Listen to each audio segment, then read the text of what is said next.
कांग्रेस ने केजरीवाल को दिखाया आईना, जेडीयू भी आपसे दूर। केजरीवाल को समर्थन देने के लिए तैयार नहीं कांग्रेस, चेतावनी का कोई असर नहीं। कांग्रेस को धमकी देकर खुद मुश्किल में फंस गए हैं केजरीवाल। बैठक बाद में होगी, पहले कांग्रेस ये बताए कि वो हमारे साथ है या बीजेपी के साथ। दिल्ली के सीएम अरविंद केजरीवाल की पार्टी ने पटना में विपक्षी दलों की बैठक शुरू होने से पहले कांग्रेस पर बड़ा दबाव बढ़ा दिया है। साफ कर दिया था कि अगर कांग्रेस ने अपना स्टैंड क्लियर नहीं किया तो आप बैठक का बहिष्कार कर सकती है। दरअसल सुप्रीम कोर्ट ने अधिकारियों के ट्रांसफर पोस्टिंग का अधिकार दिल्ली सरकार को दे दिया था, जिसे बदलने के लिए केंद्र सरकार अध्यादेश लेकर आई। अब इस अध्यादेश को रोकना केजरीवाल के सामने बड़ी चुनौती है, क्योंकि अध्यादेश अब संसद के मॉनसून सत्र में पेश किया जाएगा।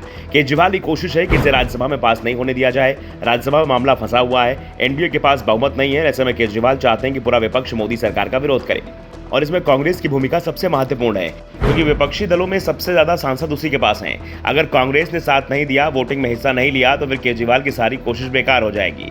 केजरीवाल कांग्रेस में दबाव बना रहे थे, लेकिन कांग्रेस की ओर से दो टूक कह दिया गया कि आपको जो करना है कीजिए, बैठक का बहिष्कार करना है या उसमें शामिल होना है, आपका फैसला है। कांग्रेस विपक्षी एकता की बात करेगी। अगर कोई पार्टी अपना एजेंडा लेकर आती है और अपने राज्य की बात करती है तो इस मुद्दे पर कांग्रेस कोई चर्चा नहीं करेगी। कांग्रेस अध्यक्ष मल्लिकार्जुन खड़गे ने साफ कर दिया कि इस मुद्दे पर कोई चर्चा नहीं होगी। उन्होंने कहा कि केजरीवाल शायद खुद भी जानते हैं कि अध्यादेश के समर्थन या विरोध का फैसला बाहर नहीं होता, ये संसद में होता है। जब संसद सत्र शुरू होगा, उससे पहले सभी पार्टी के लोग मिलकर जो हमेशा तय करते हैं एजेंडा कि किसका समर्थन करना है, किसको स्वीकार करना है, ये तय करेंगे। आपके नेता भी सर्वदलीय बैठक में आते हैं, देखेंगे क्यों इतना बाहर प्रचार हो रहा है, मुझे मालूम नहीं है। 15 से 20 पार्टियां मिलकर तय करती हैं कि सदन में किस चीज का विरोध करना चाहिए, किस चीज को स्वीकार करना चाहिए। अभी कहने की बजाय हम तब निर्णय लेंगे जब संसद सत्र की शुरुआत होगी। पटना बैठक बुलाई गई तो उसका एजेंडा पहले ही तय कर लिया गया था। ये बैठक भाजपा को हराने की रणनीति के लिए है, खड़गे ने कहा। एक होकर इस बीजेपी सरकार को हटाने का हमारा एजेंडा है। इसके लिए सभी लोगों को मिलकर काम करना है। उसके बारे में हम पहले कोशिश कर रहे हैं। राहुल गांधी ने शुरू किया था, उसी का हिस्सा है कि पटना में फिर से एक बार हम सभी लोग मिल रहे हैं। वैसे कांग्रेस के स्टैंड का समर्थन तो जेडीयू ने पहले ही कर दिया था।